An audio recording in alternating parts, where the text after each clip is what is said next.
우리가 사용하는 어떤 언어에 있어서든지 그 언어에는 원칙들이 있습니다. 원칙이라고 말하면 우리는 제일 먼저 생각하는 것이 주어 동사, 형용사, 부사 이런 문법을 이야기할 수가 있죠. 그런데 이보다도 좀 더 중요한 것이 있습니다. 아무리 문법을 파헤쳐서 잘 안다 할지라도 그 단어에 대한 뜻을 바로 전하거나 바로 이해하지 못하게 되면 그 언어의 뜻이 그리고 언어의 전달이 희석이 되어지게 되어집니다. 그래서 우리가 어떤 언어를 사용할 때에는 그 의미와 뜻을 분명히 알고 사용하는 것이 참 좋습니다. 어떤 분이 자기 순모임에 그 식구 중에 한 아들이 교통사고가 났습니다.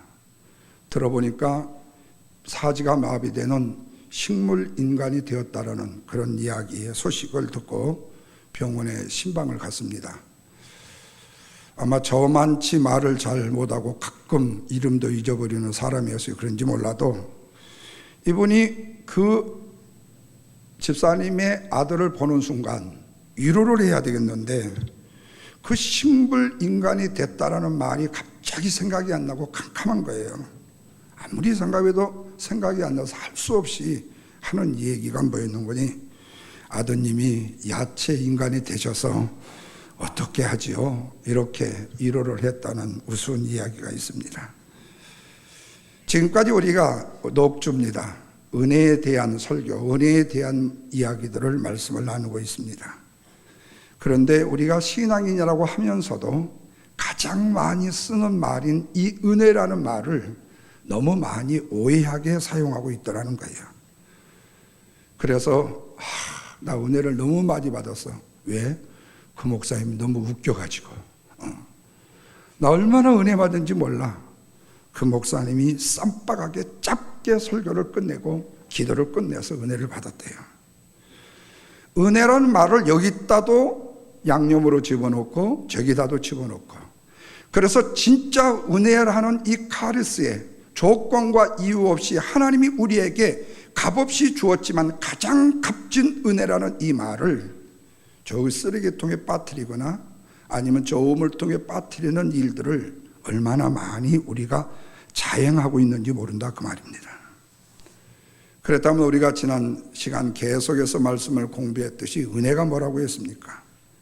받을 자격이 전혀 없음에도 불구하고 일방적으로 하나님께서 우리에게 베풀어 주시는 호의와 사랑 그리고 선물을 은혜라고 말씀드렸습니다.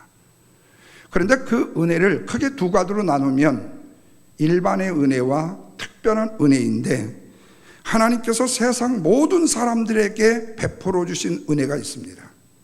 그것은 맑은 공기를 주시고 때를 따라 햇볕을 주시고 비와 환경의 여건 살아갈 수 있도록 베풀어 주시는 은혜가 있습니다. 이 사람은 세상에서 사람을 10사람 죽인 사람에게도 그대로 똑같은 은혜로 임하고 세상에 가장 착한 일을 많이 한 사람에게도 똑같이 임합니다. 어떤 사람에게 착했다고 2번 임하는 것도 아니고 어떤 사람에게 악했다고 해서 2대를 때리는 것도 아니에요. 이것이 바로 일반적인 은혜입니다. 또 하나의 은혜는 특별한 사람에게만 주셔요. 내가 죄인됨을 깨닫고 내 죄가 내가 믿는 내를 위해서 십자가에 죽으신 예수 그리스도로 말미암아서 죄 사함을 받고 내 안에 악한 영인 마귀를 쫓아내 나를 긍휼히 여기셔서 나를 하나님의 거룩한 백성이 되게 하시고 내 입술에서 주님의 은혜와 은총으로 살아갑니다라고 고백하는 구원의 은혜를 주신다는 사실이에요. 이 은혜는 반드시 내가 죄인됨을 고백해야만 합니다. 그리고 내가 예수 그리스도의 믿음의 사람이라는 사실을 내 안에 인간의 욕망과 욕심과 인간의 정욕과 인간의 내 힘과 지식과 경험 모든 것들을 다 밖으로 아웃시키고 인고임이요 내 마음 안에 예수 그리스도를 모시는 거예요. 그리고 내 마음의 왕자를 이전에는 내 지식이 앉아 있었다면 지식을 내려놓게 하고 이전에 내 경험을 앉아 있었다면 경험을 내려놓게 하고 이전에 내 튼튼한 건강이 앉아 있었다면 그걸 내려놓고 그 안에 예수님을 나의 마음의 왕자로 모시는 거예요. 바로 이것이 특별한 구원의 은총을 받은 하나님의 두 번째 은혜를 받은 사람인 것입니다. 이 자리에 함께 나와 예배하는 저와 여러분들은 이 은혜를 받은 하나님의 사람이심을 믿으시면 아멘 하시기를 바랍니다. 바로 이 은혜는 구원의 은혜입니다. 죄 사함을 받은 은혜입니다. 거듭남의 은혜입니다. 의롭다함을 받은 은혜입니다. 하나님의 자녀가 되는 은혜입니다. 영생의 은혜입니다. 천국을 상속받아서 누릴 수 있는 특별한 은혜인 것입니다. 나 같은 죄인 전혀 구원의 은혜를 받을 자격이 없음에도 불구하고 내가 죄인 되었을 때, 내가 하나님과 원수가 되었을 때에도 그리스도께서 나를 위하여 죽으심으로 나를 구원해 주신 은혜를 말합니다. 이 은혜를 특별한 은혜, 특별한 은총이라고 성경은 말씀합니다. 그러나 하나님이 우리에게 특별하게 베풀어 주신 이 은혜는 이걸로만 끝나는 게 아니에요. 나로 하여금 의롭다함을 힘입어 살아갈 수 있는 힘도 주시고, 내가 힘들고 어려울 때 나와 함께 동행해 주셔서 우리로 하여금 어려운 난관을 헤치고 이길 수 있는 파워를 주시는 하나님. 그래서 마리아가 은혜를 입어 동정녀로서 아이를 임신했지만 두려워하지 않게 위로해 주시고 힘 주시는 하나님. 노아가 외롭고 힘든 120년의 어려운 전투, 영적인 전투에서도 끝까지 그 사역을 감당할 수 있도록 귀하게 써주시는 은혜. 그래서 하나님이 우리에게 베풀어 주시기를 원하시는 은혜는 너무나도 엄청나고 큰 은혜인 것입니다. 우리가 신령과 진정으로 예배하기를 즐겨할 때 하나님이 나를 만나주시는 은혜를 체험케 하시고, 내 죄악을 씻어주시는 은혜를 체험케 하시고, 성령을 내게 부어주셔서 언제나 그 은혜의 능력 앞에 엎드리기만 하면 위로가 되고 격려가 되고 소망이 되고 힘이 되는 그런 아름다운 은혜를 우리에게 시마다 때마다 베풀어 주신다는 겁니다. 그것뿐만이 아닙니다. 더 디테일하게 이야기하면 건강을 주신 은혜가 있습니다. 병들었을 때 병고침을 받을 수 있는 은혜도 있습니다. 내가 하나님 앞에 간절히 소망하며 기도할 때 기도에 응답을 주시는 은혜도 있고, 내가 안고 있는 문제로 신음하고 고통할 때 그 문제를 해결해 주시는 은혜도 있고, 내 삶 속에 내가 구하지 않았음에도 불구하고 내 가정과 내 사업장과 내 자녀와 그리고 사랑하는 손주 손녀까지 잘되는 형통의 은혜, 물권과 영권의 축복을 얻을 수 있는 은혜, 어려운 난관의 시험에서 헤매어 아파하고 이 문제를 어떻게 해결할까 아파하고 힘들어하는데 그 시험을 이길 수 있는 능력을 주시는 은혜. 사랑하는 내 자녀들이 잘되고 내 자녀를 지켜주셔서 보호해 주시는 은혜, 정말로 헤아릴 수 없을 만치의 많은 은혜들을 우리 하나님은 우리에게 값없이 공급해 주시더라는 말씀입니다. 그래서 오늘 우리의 삶은 에브리띵, 우리의 모든 삶이 다 누구의 은혜라고요? 하나님의 은혜라는 거예요. 그런데도 사람들은 이 은혜에 대해서 오해를 합니다. 내가 이런 은혜를 받을 만한 일을 했기 때문에, 받을 만한 그릇이 되기 때문에, 그걸 받을 만하고 그것을 누릴 만한 사람이 되기 때문에, 내가 받을 만한 자격이 있기 때문에 하나님이 주신다고 생각하는 경향들이 참 많다는 거예요. 그러나 은혜는 절대로 그럴 수가 없습니다. 만약에 말입니다, 내가 받을 자격이 있어서 은혜를 받을 수만 있다라면요, 그것은 은혜가 아니라 대가일 것입니다. 아니면 내가 공로가 있어서 받을 것이 있었다고 말한다면 그것은 보상일 것입니다. 내가 수고한 것이 있어서 내가 받은 은혜가 있다고 한다면 그것은 싹시요 한 달의 월급에 불과할 것입니다. 그러나 하나님의 은혜라는 것은 나는 받을 자격이 없습니다. 그러므로 하나님께서 값없이 나에게 베풀어 주신 은혜요, 하나님께서 일방적으로 우리에게 무조건적으로 밀어주시는 은혜. 그래서 하나님의 은혜를 다른 말로 말하면 불가항력적인 은혜다 이렇게 말합니다. 하나님이 주시는 은혜는 물밀듯이 밀어오기 때문에 더 이상 그걸 막아낼 재간이 없어요. 12시간을 운전 중에요, 무려요 6시간 정도가요 앞이 50에서 100피트 안이 보이지 않을 정도로 깜깜한데, 이게 내 목이 막 아파오기 시작하고 머리가 띵띵해지기 시작하는데, 이 자동차로 이게 에어컨도 트니까 이게 더 막 순환이 되는 거예요. 그것도 또 미련하죠. 그걸 왜 순환을 시켰을까? 그래서 언젠가 어디에서 이렇게 뺑 돌아가는 뭐 하나를 탁 눌리니까 바람은 나오는데 이 안에서만 사이클이 되고 밖에 그게 안 들어오더라고. 나 이제까지 운전했어도 그게 있다는 걸 처음 안 것이 아니라 처음 사용하지 않는 것뿐이었어요. 왜? 그런 일들이 여기선 없었으니까. 예. 그걸 딱 하는데 그때서 목이 좀 편해져요. 예. 창문을 열 수가 없어요. 예.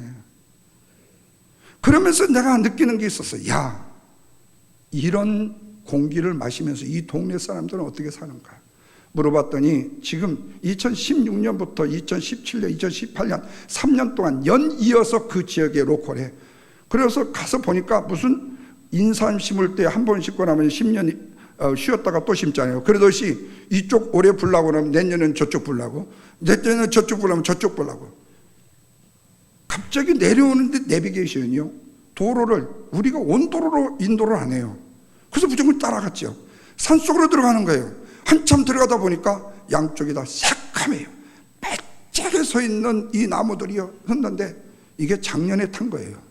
그럼 왜 이쪽 길로 인도를 안 했습니까? 그쪽이 불나서 크루즈했는데 그건 미국, 한국 여자가 하는 소리 아니에요. 거기다가 또 니은자 붙이면 또 나보고 또 상식 없다고 그래서 미국 사람이 인도하는 내비, 우리 집사람 것은 한국 여자가 인도하는 거거든요. 예.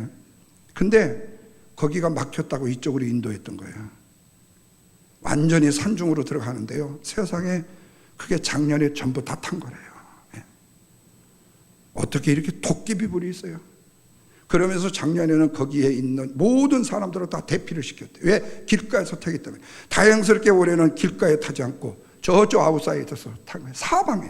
목사님, 지금 내가 그랬죠. 어디에 불나 있어요? 그랬더니 지금 목사님이 보이지 않는 산등성 더 뒤에 지금 다 벌겋게 타고 있습니다. 예.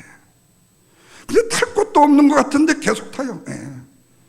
비가 와서 꺼질 것 같은데 비가 오면 오히려 많이 와서 팍 꺼지면 괜찮은데 찌질찌르 오면요, 그게 꺼질란 말라 하다가 연기가 더 성질이 나가지고 타요, 원래요. 예. 그래서 뭐든지 건드리면 성질이 나요. 예. 불도 건드리면 성질이 나요. 내가 느낀 게 있어요. 이렇게 좋았던 공기에 왜 내가 이런 괴로움을 당해야 될 것인가? 오늘 하나님의 은혜가 우리에게 끝쳐진다고 한번 생각해 보십시다. 하나님의 은혜가 우리 가운데 단전된다고 생각해 보십시다. 이것을 나의 공로로 생각하고 내가 받을 만한 조건과 자격이 있다고 생각한다면 그 은혜는 떠나버릴 수밖에 없어요. 그러기에 하나님의 은혜는 불가항력적으로 우리에게 다가오는 것이에요. 그래서 하나님의 은혜는 절대로 우리 선에서 거절할 수 있는 것이 아니에요. 하나님의 은혜를 주시면 우리는 그 은혜를 그저 그냥 받을 수밖에 없겠다는 말씀입니다. 이 자리에 함께 하신 사랑하는 성도 여러분들에게 이런 하나님의 크신 은혜, 남다른 더 큰 은혜가 임하시기를 주님의 이름으로 축원합니다. 그렇다면 이런 질문이 됩니다. 그러면 나는 가만히 누워있고 앉아있는데도 밥을 먹여주고 내 뱃속에서 소화가 되는가? 그래도 은혜를 받을 수 있는가 하는 거예요. 그래요. 하나님이 자격 없는 나에게 값없이 일방적으로 베풀어 주신 은혜이기 때문에 내가 불가항력적으로 받을 수 있는 것은 사실이에요. 그러면 내가 가만히 있는데도 나에게 주시는 것이 있지만 우리가 가만히 있어서는 안 되는 것이 있습니다. 왜? 그것은 우리는 일반의 은혜를 받은 사람이 아니라 특별한 은혜를 받은 사람이기 때문에 그래요. 그래서 더 많은 은혜를, 더 큰 은혜를 우리가 구해야 되는 것입니다.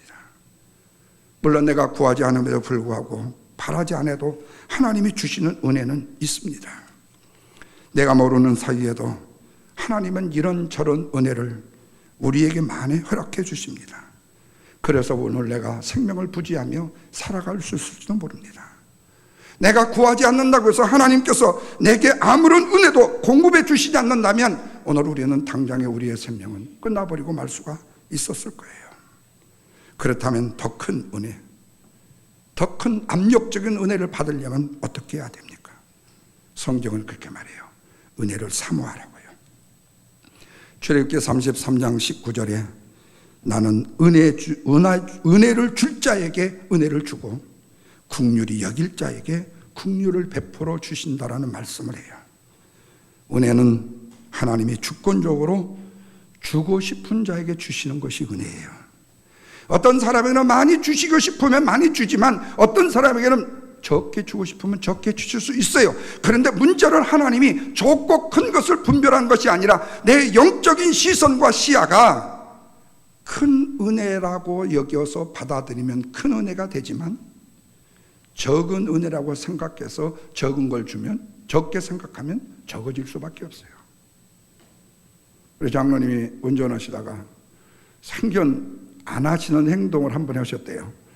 홈리스 아저씨가 계시길래 그래도 한 번 좀 도와주고 싶은 마음이 갑자기 성령에 감동해가지고 그래서 1불짜리를 딱 주었대요. 그랬더니 그 사람이 쫙 쳐다보더니 1불 갖고 되냐? 최소한도 5불은 줘야지 그러더라는 거예요. 예. 물론 좋은 차를 탔기 때문에 그런지 몰라요. 우리 해석이. 근데 1불도 그 사람한테는 감사해야 되는데 5불 돼야 감사하다는 거예요. 그래요. 1불에 감사하는 사람은요, 너무너무 기뻐하고 10번, 20번 절을 하고 감사를 진정으로 표할 때 성령은 갑자기 야 스탑해서 뒤로 뺏겨라, 가서 100불짜리를 주어라, 이렇게 할 수도 있다고 말이에요. 왜? 내가 받은 은혜를 내가 키우는 겁니다. 내가 확장시키는 겁니다. 내가 유지하게 만들어가는 겁니다. 내가 크게 만들어가는 겁니다. 그런데 우리는 보통 내가 받은 은혜를 그냥 소멸시킨다는, 별것이 아닌다고 여긴다는 거예요. 하찮은 거라는 거예요. 언제부터 당신은 하찮은 것이 아닌 유지하고 큰 것만 가질 수 있는 자격이 되었었습니까? 아무것도 없었잖아요. 아무것도 몰랐잖아요. 그런데 지금이라도 이거라도 알게 해주셨잖아요. 이거라도 갖게 해주셨잖아요. 주님 감사해요. 왜 이럴 줄 모르냐는 거예요. 왜 이렇게 우리의 입은 한없이 크고 우리의 폐는 한없이 넓어져서 너무나도 많은 것을 요구하고 많은 것이 내 속에 채워져야 내가 직성이 풀려 은혜에 감사하고 나느냐 이거예요. 눈꽃 많은 것도요, 베풀어 주신 은혜라면 감사하고요, 기뻐하고 즐거워하면요, 하나님은 그렇게 적은 은혜에 기뻐하고 감사한 자에게 더 큰 은혜를 주시고 더 큰 긍휼을 베풀어 주시는데 우리는 항상 모자라는 거예요. 항상 내 기대치에 너무 소홀한 거예요. 그러니 여러분, 은혜를 받을래야 받을 수가 없어요. 하나님이 크고 좋게 주시는 것이 아니라 내가 큰 은혜를 소멸시키고 내가 작은 은혜는 뭉개버리기 때문에 그런 거예요.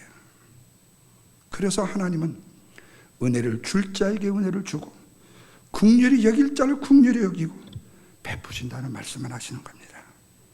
주권적으로 베푸신다는 거예요. 그런데 그 주권적인 은혜는 그 주권적인 그분과 나의 마음이 맞아야 돼요. 하나가 돼야 돼요. 하나님이 왜 나 같은 사람에게 주실까? 주님 참 감사해요. 나는 사실 주님 이것도 너무 부끄러워요. 이게 받을 이 주제가 못 돼요. 그럼에도 불구하고 저를 그 은혜를 주셔요. 예. 여러분, 저는 이번 집회에도 뭐 큰 교회가 아니라는 거 이미 듣고 갔지만은 갔는데 사모님이 하시는 말씀이 뭐예요? 목사님, 오늘 한 사람도 안 나오면 어떻게 하죠? 그러는 거예요. 지금 교회를 가고 있는 중간에 나는 그래도 넥타이를 딱 채고 지금 뭔가 좀 영적인 풍요로 준비를 하고 가고 있는데, 응? 내가 우리 집사람이었으면 거기서 뒤지게 혼났을 거야 아마. 남의 마누라라서 내가 말을 못했지만, 세상 말로 죄송한 표현이지만 왜 촛살거려? 왜? 지금 깊은 은혜로 하나님 아버지, 우리 교인들이 20명도 안 되지만 지도자는 10명도 안 되지만 더 많은 숫자가 모이게 주시도록 마음으로 기도하고 은혜를 큰 은혜로 받아들이면 또 어디가 덧나요? 나 이것도 그 사모님 욕해가지고 큰일 났네. 나는 욕하는 게 아니라 우리 마음이 그렇다. 나도 알아요. 그렇게 염려하고 사람까지 왔는데 만약에 안 나왔을 때 우리 창피 얼마나 썼냐 그래요. 그런데 여러분, 내가 만약에 그렇다면 그 10시간 20시간을 갖겠어요? 내가 수천 명 수만 명 모이는 교회의 목사가 되었다면 비행기 타고 갔을지도 몰라요. 그리고 교인들이 나보고 가지 말라고 할지도 몰라요. 그러나 수만 명 수천 명의 목사가 아니라 하나님의 은혜가 내 안에 임하면 한 명이 모여도 2명 모여도 갈 수 있다는 거예요. 저는 그분들에게 제일 처음 그렇게 격려했습니다. 여러분, 혹시 여러분 주위에 둘러봐서 숫자가 적다고 너무 낙심하지 마세요. 저는 우리 집사람하고 둘이도 성경 공부했습니다. 저는 없는 데서 다른 사람들과 함께 했던 사람입니다. 저는 그거에 넘어질 사람이 아닙니다. 오히려 저는 거기에 오기가 생깁니다. 우리 한번 재밌게 말씀에 뒹굴면서 한번 은혜를 받으십시다. 2시간을 함께 말씀을 나눴어요. 함께 눈물을 흘리고 함께 기도하고, 그러고 나서 그냥 집으로 땡하고 가면 얼마나 서럽겠어요. 맥도날드에 가서 1불짜리 아이스크림 하나 딱 먹었죠. 예. 거기다가 뭐까지요? 디저트까지 먹었잖아요. 예. 여러분, 은혜가 별거이겠어요? 우리 하나님이 우리에게 베풀어 주신 것에 대한 내 감사가 아니겠어요? 자격 없는 자예요. 그런데 은혜를 베풀어 주신 거예요. 내가 언제부터 수천 명, 수만 명 앞에서 설교할 수 있는 설교자로 태감을 받고 세움을 입었어요. 남들이 다 세우는 교회 위에 내가 얹혀서 거기 가서 내가 돋보고 많은 사람의 군림한 것 외에 더 있어요? 언제 한 영은 구원을 위해서 산중에 가서, 강가에 가서, 저 도로가에 가서 영은 구원을 위하여 예수 믿으세요. 예수 믿으세요. 전도해 본 적이 있어요? 그러면서 왜 크고 좋은 걸 따져요? 무슨 자격이 있길래요? 무슨 은혜가 자기에게 크기예요? 우리는 이런 교만함 속에 살아가는 일이 얼마나 많은지 모른다는 거예요. 주어진 은혜를 박살을 내버리는 거예요. 주어진 은혜를 완전히 묵사반을 만들어버리는 거예요. 그 증거가 이사야서 30장 18절에 나옵니다. 그러나 여호와께서는 기다리시나니 이는 너희에게 은혜를 베풀려 하시며 일어나시리니 이는 너희를 긍휼히 여기려 하심이라. 대저 여호와는 공의의 하나님이신데 무릇 그를 기다리는 자는 복이 있을지어다. 그렇게 말씀해요. 이 말씀을 보면요, 하나님은 우리에게 은혜를 베풀어 주시기 위해서 레디하고 지금 웨이팅하고 기다리고 계신다는 말씀이에요. 그렇다면 이런 결론이 됩니다. 기다림이라는 것은 사모함이 수반되는 것이다. 기다림이라는 것은 사모함이 수반되는 것이다. 내가 좋아하는 저 남자가 나한테 언제 한번 손짓으로 해주면서 잘 있었어라고 한번 반응을 해주는 걸 기다리는 거예요. 예.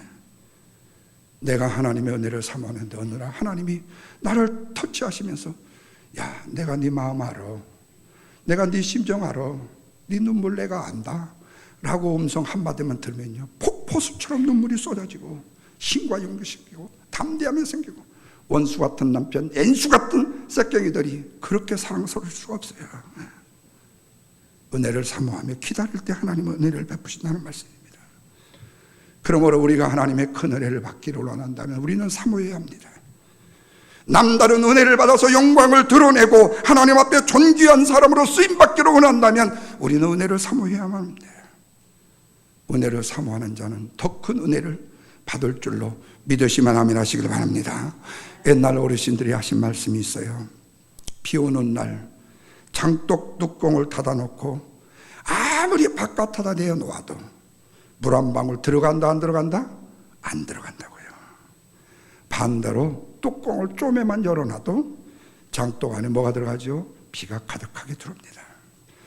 혹시 여러분 자동차 운전하시다가 집에 아웃사이드에 파킹해 놓으시고 문을 다 안 닫으시고 집에 들어갔다가 아침 일어나고 밤새 비가 와가지고 그 시트 다 젖어가고 축축한 적 경험이 있으시죠?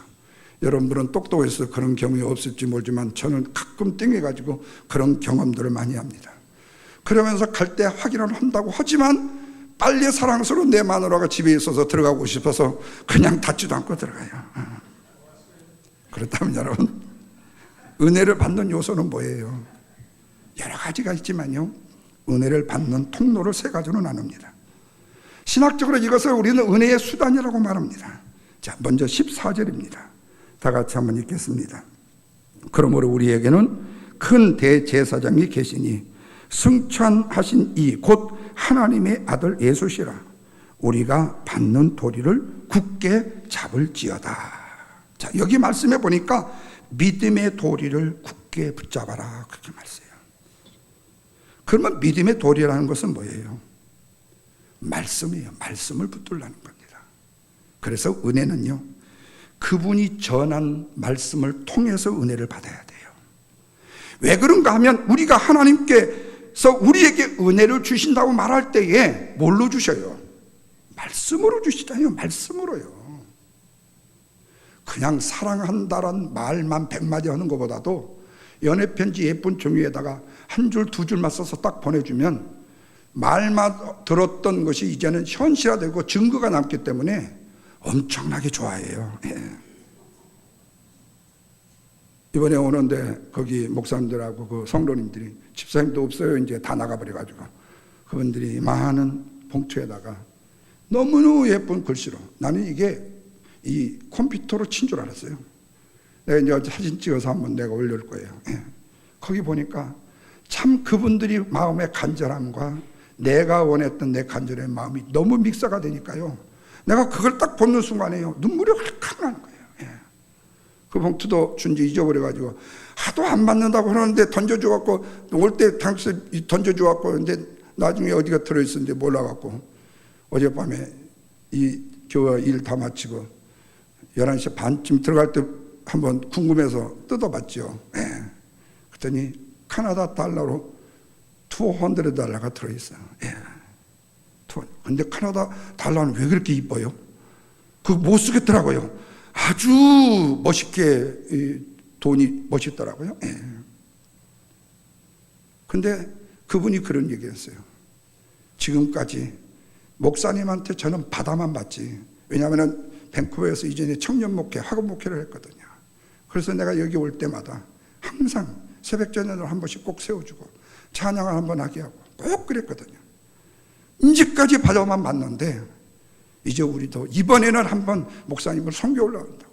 그 20명 된 교회 목회자가, 그 교인들이 그런 마음을 갖는데요, 그게 쓸 수가 있겠어요? 감동이 안 되겠어요? 예. 저분이 누리는 은혜를 나도 누리게 되고, 저분들이 받은 은혜를 내가 받아서 오히려 내가 더 큰 은혜를 사모하게 되더라고요. 보통 은혜를 사모하는 성도들에게 가장 보편적으로 주시는 가장 으뜸되는 통로와 수단이 뭐냐면 말씀입니다. 말씀을 통해서 하나님은 수많은 은혜를 부어주셨습니다. 말씀을 통해서 그 모든 것을 이루어 주셨어요. 창세기 1장 1절을 보세요. 말씀을 통해요 천지가 창조되었습니다. 요한복음 1장 1절을 보세요. 말씀이 육신이 되어 우리 가운데 거하심에 그 말씀이 뭐가 됐어요? 빛과 생명까지 드러난다고 말씀하고 있어요. 말씀을 통해서 이 세상을 통치했고, 이 세상을 창조했고, 말씀을 통해서 이 세상의 모든 피조물들을 다스린다고 말씀을 했어요. 수많은 영혼들을 말씀을 통해 부르셨습니다. 수많은 영혼들을, 제자를 말씀을 통해 양육했습니다.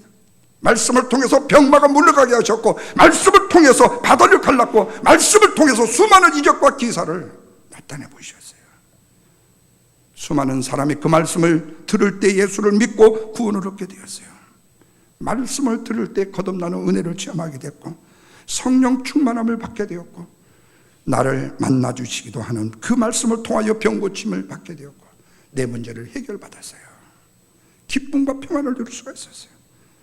그래서 말씀에 순종할 때에 형통의 은혜, 들어가도 나가도 복을 받는 은혜의 은총을 힘줄 수가 있어요.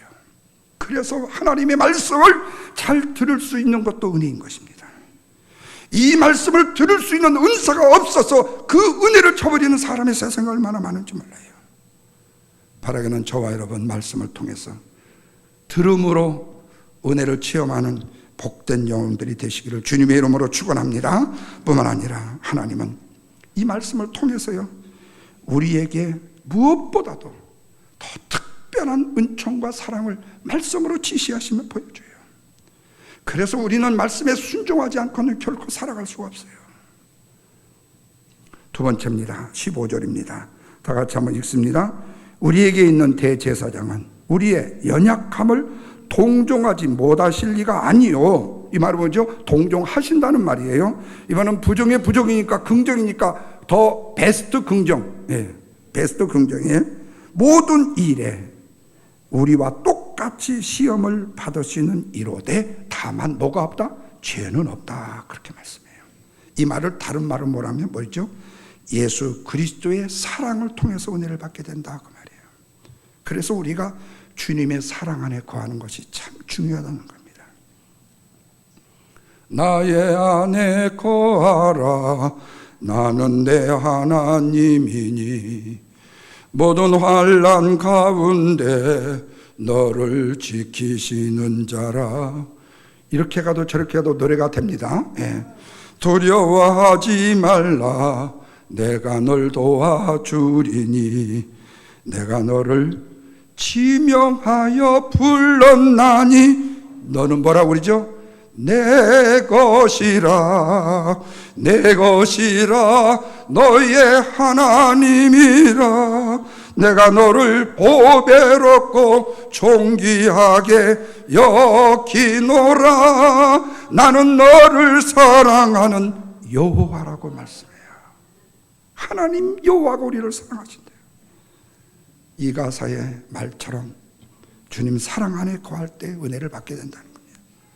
나 같은 죄인을 택하셔서 나를 구원하게 하신 것에도 감사하고 주님의 사랑 안에 구원받게 하신 사랑을 느끼는 마음으로 은혜에 참여할 수 있게 된다는 거예요. 마지막으로 16절입니다. 그러므로 다 같이 읽습니다. 우리는 긍휼하심을 받고 때를 따라 돕는 은혜를 얻기 위하여 은혜의 보좌 앞에 담대히 나아가라 그랬어요. 십자가 앞에 엎드려는 기도입니다. 기도를 통해서 은혜를 받아요. 기도는 하나님의 보좌를 움직이는 힘이요 능력입니다. 성경상에 나오는 신앙의 많은 인물들 가운데서 가장 비천한 불구자의 몸이었지만 누구보다도 비전적인 기도를 통해서 엄청난 축복을 받은 인물이 기록됩니다. 누구죠? 야베스입니다. 야베스는 가장 비천한 자였습니다. 형제 중에서 신체적인 불구였습니다. 그가 역대상 4장 10절에서 이렇게 기도합니다. 야베스가 이스라엘 하나님께 아뢰어 가로되 주의 원컨대 주께서 내게 복에 복을 더하사 나의 지경을 높여주시고 주의 능력의 손으로 나를 조으사 나를 환난에서 벗어나게 하시고 근심이 없게 하옵소서 하였더니 하나님이 그 구하는 것을 뭐 했다고요? 얼러하셨다, 허락하셨다라고 기록한 말씀을 봐요. 야베스는 하나님 앞에 비전적 기도를 통해서 존귀한 자가 되어집니다. 목사님 안 돼요. 다 안 된대요. 나는 그런 말 하는 애들 제일로 꼴보기 싫고 그런 말 하는 사람 나 아주 사귀기도 싫어. 아주. 예. 뭐가 안 돼요? 해봤어요? 해보고 안 된다고 그래요. 하다가 만신창이 되고 내가 짓눌려 억눌려서 내가 더 이상 꿈쩍도 못할 때까지 한번 해보고 안 된다고 얘기하라는 거예요. 우리는 창조적 능력의 하나님을 믿는 자 아닙니까? 어렵고 힘들어요. 그래요. 어렵고 힘든 건 사실입니다. 난간 환난 부딪히는 건 사실입니다. 그러나 우리는 그것을 뚫고 딛고 넘어가는 것이 신앙인 아닙니까? 예. 우리는 날마다 넘어지고 쓰러지고 비틀어지고 ቁ꾸라지고 자빠져야만 합니까? 왜 우리는 안 된다는 것이 우리의 입술에 우리의 마음에 마치 무슨 큰 비전처럼 심어지고 무뚝 세워져야만 합니까? 할 수 없다고요? 해봤어요? 해보지 않았잖아요. 장사 안 돼요. 다른 집 장사만 잘 됐대다 내가 가본 집은. 그렇다면 안 되면 안 되는 것을 되게끔 하나님 앞에 엎드려 구하고 하나님의 비전의 꿈을 꾸어야 되는 거 아닙니까? 하나님이 그만하려 할 때까지, 그만두라고 할 때까지, 다른 거로 바꾸라고 할 때까지. 그런데 왜 내 마음대로 내가 세워 교회를 무너뜨리고 교회를 세우고, 그리고 왜 내 마음대로 비즈니스를 세웠다가 내 마음대로 다지하게 해요? 우리는 신앙인인데 하나님의 일거수일투족에 하나님의 능력의 기도에 의해서 세워진 교회고 사업장이고 가정이고 그리고 우리의 일터인데 말입니다. 왜 내 마음대로 내가 포기하느냐는 거예요. 존귀함을 모르기 때문에 그렇습니다. 내 자신의 영적인 이 아이덴티티를 내가 소멸시키기 때문에 그렇습니다. 우리는 받을 자격이 없었잖아요. 능력도 없었고 권능도 없었잖아요. 그럼에도 불구하고 하나님을 간절히 사모할 때 하나님께서 은혜를 베풀어 주신다고 말씀했잖아요. 그래서 기도로 말미암아 은혜의 창고를 열어줄 수 있도록 하나님은 기도의 키의 열쇠를 우리한테 지금 아주 엄청나게 값비싼 이 보석키, 골드 키를 주셨잖아요. 예. 기도할 때 하나님의 은혜를 베풀어 주십니다. 수많은 성경의 인물들이 기도함으로 하나님의 은혜로 말미암아서 큰 은혜를 체험했습니다. 이런 사실을 우리가 성경에서 보고 느끼고 알고 있는데 왜 어찌 기도하지 않겠습니까? 기도는 놀라운 통로이기 때문에 옛날에 버마의 선교사였던 저스트는 이런 말을 했었어요. 성도에게 있어서 다른 것은 다 도둑을 맞는다 할지라도 기도라는 시간만큼은 절대로 도둑당하지 말라고 말합니다. 여러분, 이것이 결론입니다. 하나님이 주시는 은혜는요, 수단은요, 그 통로는요, 말씀과 주님의 사랑과 기도입니다. 이것을 하나로 합해서 은혜 받는 자리가 어디죠? 바로 오늘 저와 여러분이 드리는 예배의 자리인 것입니다. 그래서 예배를 소홀히 여기면 안 돼요. 예배를 가볍게 여기면 안 돼요. 예배를 만으리 여기면 안 돼요. 예배에 성공하지 못한 사람이 승리한 사람은 없어요. 모두 다 예배를 통해서 기적을 이루었고, 예배를 통해서 능력을 받았고, 예배를 통해서 하나님의 거룩하신 역사를 체험했어요. 그러므로 예배를 소멸시키지 말라. 예배를 너무 소홀히 알고 만으리 여기지 말라 그랬어요. 그러므로 히브리 기자는 말이에요, 16절에서 다 같이 한번 우리 워싱턴 주에서 가장 큰 소리 읽어보십시다. 시작. 그러므로 우리는 긍휼하심을 받고 때를 따라 돕는 은혜를 얻기 위하여 어디에 나가라요? 은혜의 보좌 앞에 어떻게 나가라고? 담대히 나갈 것이니라.